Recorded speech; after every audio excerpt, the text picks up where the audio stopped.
let's can some pork, some delicious pulled pork.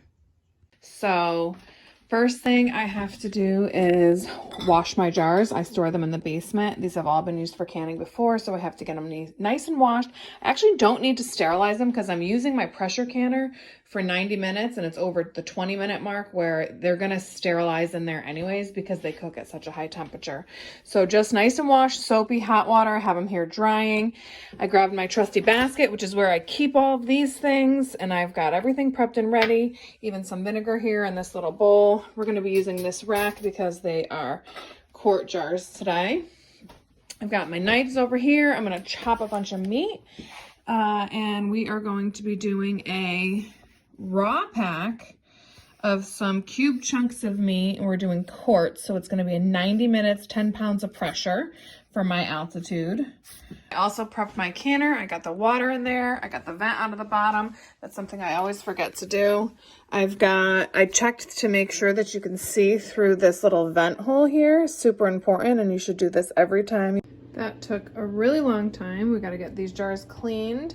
We're going to get this rendering. I'm doing a teaspoon of Tony seeds in mine, but you don't have to do anything.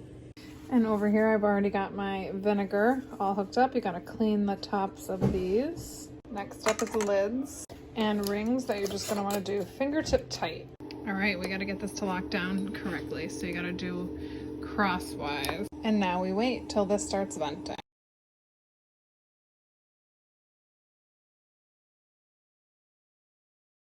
All right, time is up. We are turning the heat off. Now we're just gonna let it sit. All right, the pressure has come down to 0. It's still venting a little bit, that's fine.